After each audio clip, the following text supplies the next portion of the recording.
All right, review time. This is my review office space. So, not OnePlus, Nothing 4A Pro. Bought this phone, tested it already for about a week now. We got T-Mobile in here, and we're filming on the OnePlus 13, which is my daily driver. So I'm comparing it to the OnePlus 13. I think that's a fair comparison. I wouldn't say they're parent companies, but it's there's a lot of similarities in there, which is not a bad thing, right? So the good things about the 4A Pro that I personally like, and that's just me. I'm not going to name off stats because none of these stats are important. I feel like a lot of these reviewers glorify stats, the processors, things like that. In reality, it's not going to change the day-to-day. It really won't. Right now, the software on most phones, and not just Nothing, but most phones, is so good. The chipsets can keep up with anything demanding. Anything from the 6 series Snapdragon and up, you're fine. Don't even worry about it. So this has a 7 series Snapdragon, Gen 4, I believe, off the top of my head. This is the 256 gigabyte version. I bought it at Best Buy, $480. It was an open box phone in the black variant. Love it. Looks cool. Coming from a OnePlus, I have rounded edges, more comfortable, to this big phone. Not easy. And one of my biggest gripes is the keyboard on this phone. So when you go to type anything, it uses Gboard. The Gboard spelling is very inaccurate for whatever reason, and the keys are too far to the edge. So if you're like me and you have two different finger sizes, just for reference, my thumbs are both different sizes. It's very difficult to type, and I've only had this problem on extremely wide phones. So the phone is wide and very tall, which is a problem for me. It's a beautiful screen. No complaints on the screen. Quality awesome. Video quality great. Sound quality really good. This phone does something which I wasn't expecting. If you hook it up to Bluetooth on your vehicle, for example, the car I'm in is an Audi, it amplifies the sound coming out. So if I listen to Spotify, all the sound comes out more high def, more high resolution. And no complaints. It's actually really good. I was not expecting that. So this phone does shock you in ways that you wouldn't expect. Even though it has an older chip, it keeps up. It plays Call of Duty fine. Roblox, it plays. It's okay. Roblox itself is a whole nother debate. I have another video where I've tested a lot of phones with that game in particular, and I think the game itself just struggles. The developers need to fix that, but the phone plays the game just fine. But then at certain moments, your touch, so if you're holding it like this and you're playing, your thumbs on the screen right here, when you're moving, freak out. It doesn't register your finger movement, or it's super delayed, and I don't know what it is. A lot of Android phones in particular do it while gaming, and it has nothing to do with the chip, I don't think, or the screens, because I've tested the Samsungs, the Oppo, Honors, Pixels, you name it, they all do it. So it's something to do with the game, or I'm not sure, graphics related. I will say this little matrix thing here, super cool to have. I get questioned all the time. Like, I was at a restaurant and I purposely set it down to see if I can get a reaction from anybody, and even the waitress was like, "Oh, that's cool. What kind of phone is that? It looks like an iPhone." And if you look at it, it's very iPhone-y. Like, it has a very iPhone vibe to it. Everyone's going with this whole, let's call it a tablet design up here. But it's cool. Honestly, it is cool. And I have it to where if I get a text, the light lights up, it'll flash. This gets bright. This actually helps when you're doing photography too, I will say, at night. So I was testing this phone at night, doing some night shots, because the OnePlus struggles with anything dark. This phone, however, does the opposite. So everything the OnePlus falls short on, this phone does better, if that makes sense. So the cameras are good let's rephrase it. In outdoor environment, the cameras are awesome.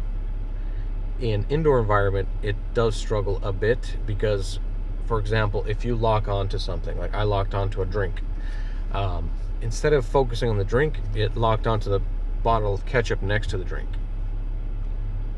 And it highlighted the bottle beautifully, like super crisp picture, and it was a dark, I mind you, restaurant lighting, so it's not very bright.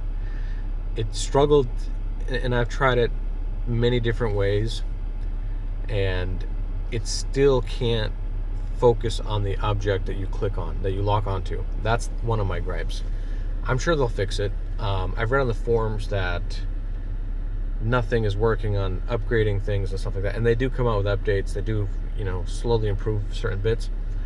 But it's a usable camera. It's not like terrible, It takes pictures great at night. It takes a picture. The quality's not the best, but you can still see what you took a picture of. I took a picture of just a random night in the sky. It managed to see the stars, outline the trees, which honestly a lot of phones struggle with, including the Pixel. But it did such a good job, and it composed it to an actual usable picture. Like, you can actually see what you're looking at. That's really impressive from a $500, let's call it. They're calling it a budget phone, which in this day and age, $500 is considered budget. We're not talking, 10 years ago, our budget was $300, and for that money, you can get a nice phone, right? Now you have chip shortages, and the chip market went up in price. You have to understand that when you're buying a phone. It does look like every other phone, unfortunately. Like, if you look at it from any other angle, it does look like iPhone, I've heard. The ThinkSpace button, I personally don't use it. I found it actually quite distracting when gaming, because if you're trying to game, you're constantly moving, you're not really paying attention where your hands are, you're focused on the game. You'll click it, and it'll just freak out your game, take a screenshot, and you're trying to get back into it. Kind of annoying, honestly. I wish they would place it somewhere else, like completely out of the way. Another gripe I have is the placement of the power button and the volume buttons. I don't know what it is about where they are, but for some reason I find myself always pressing the volume up button. Maybe because I'm used to the OnePlus and it's slightly different, but that's, again, it's a personal gripe. It's nothing against the phones or the company. Nothing phone is honestly blown me away. I want to go try the Nothing 3 just for testing purposes to see. You read mixed reviews, I don't care about the cameras being out of whack or whatever, like people say. If you have OCD, stop using that as an excuse on your phone. OCD is used too often as a basic excuse for certain things. But the phone does come with a pre-applied screen protector, which is really cool. The front view camera, awesome, no complaints, good clarity, good quality, sends everything you need perfectly fine. One of the gripes that I have is where the placement of the unlock button is right here. It's kind of because it's such a massive, it's a really big phone. So for you to you have to reach down here to actually press it. On any other phone, for example, my OnePlus, it's about right here. It's much higher. And it works.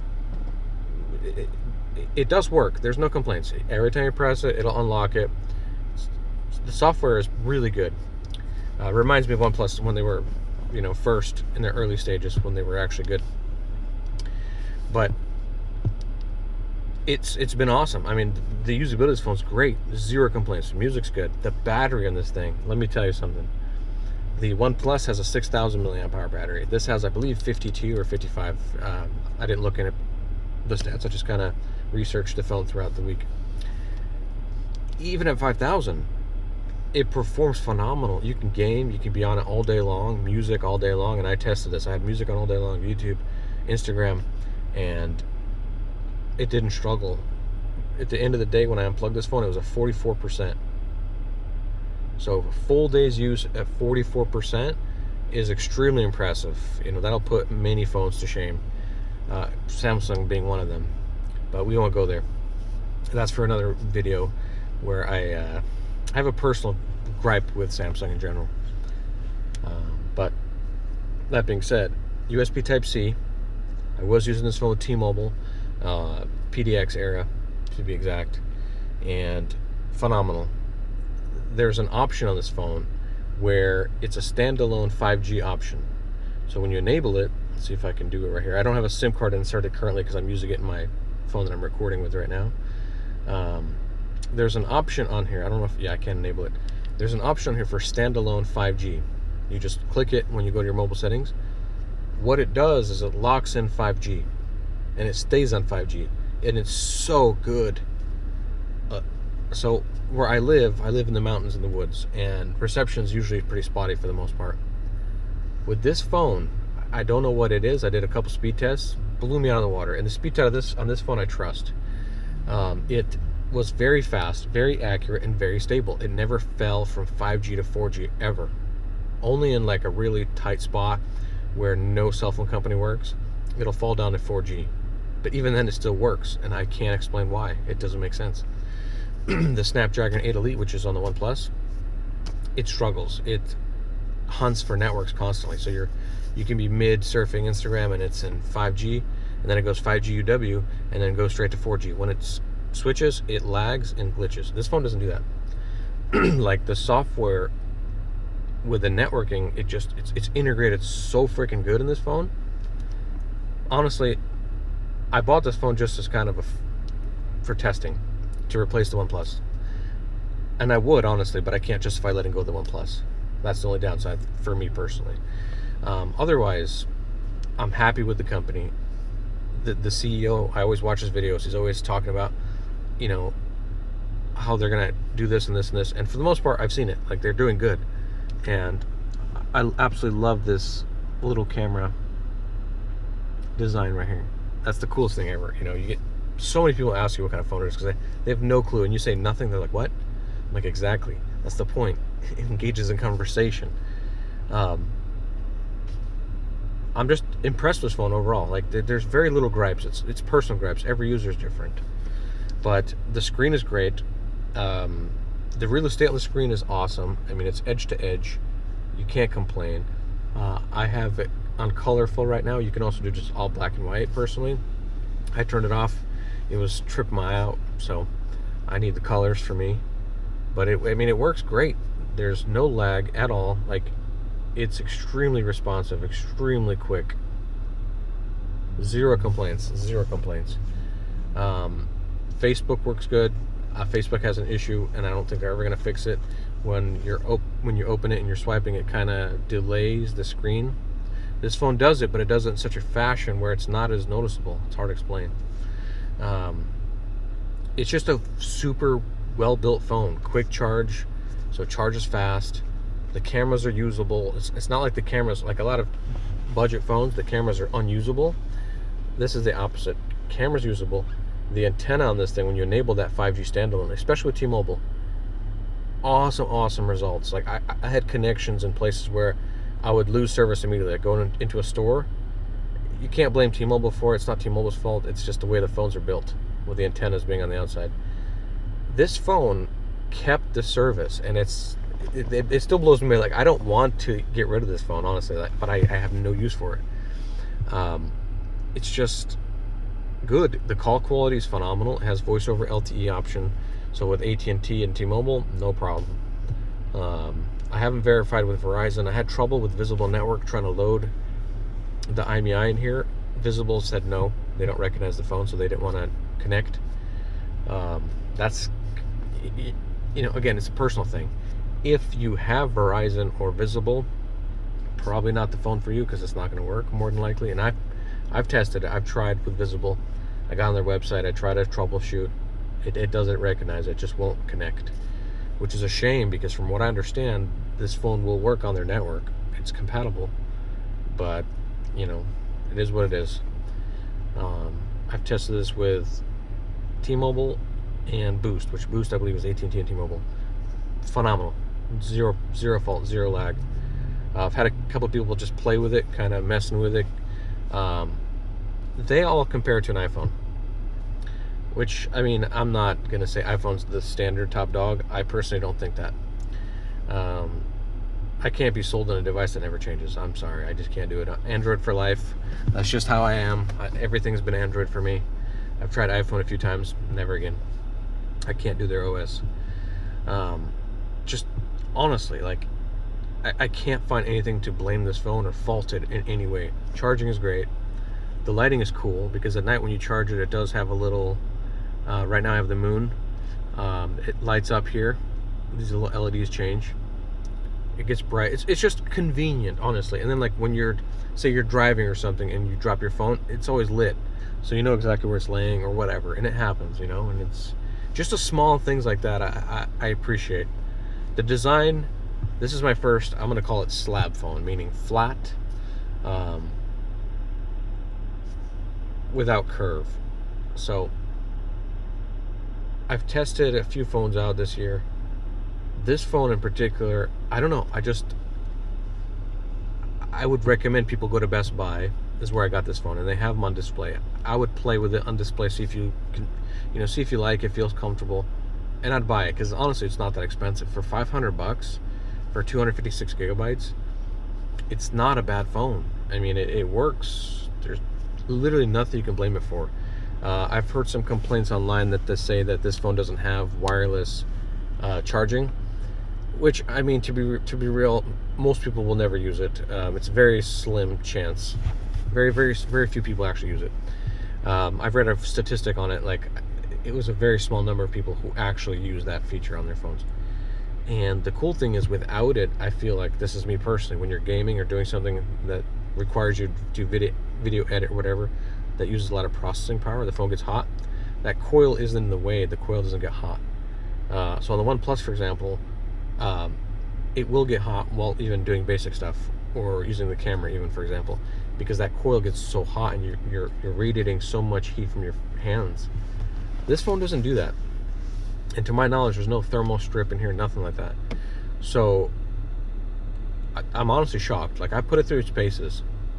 Great phone. Nothing as a company I support.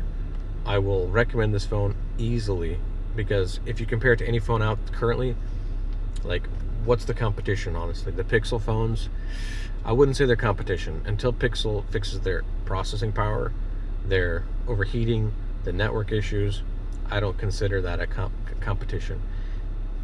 So the A series Pixels, I believe, is the lower models. I wouldn't even purchase them. I would jump straight for the nothing phone. Same price, but you can buy them cheap. Like, I bought this one from Best Buy, $480. That's a steal for a phone that does all this stuff. Works great. Call quality is phenomenal. Cameras are usable. I mean, I recommend this phone highly.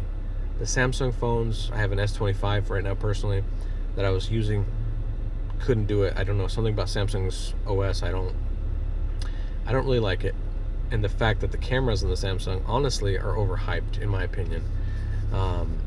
This phone can take better pictures. I've tested it back to back. It takes better pictures. What else do you have as competition? In that price range, it's hard to think of anything. OnePlus, there's OnePlus 15. I believe the R is its competition, but the 15 is disappearing, so it's harder to get. And since OnePlus is leaving the US, you have no choice. This phone's supported in the US, so why not? It's getting updates. So yeah, Nothing Phone 4a Pro, winner in my books. I would definitely go out and buy this phone, or at least if you've never heard of them, look up the company. It's an awesome company. They have good values. The CEO actually communicates with the creators and stuff. I'm not a big creator. I'm just starting, this is more of a hobby for me, but it's fun. But I've tested many phones, and I don't know, this phone just, there's something about it. I agree with it. It's an awesome company. Good job, Nothing.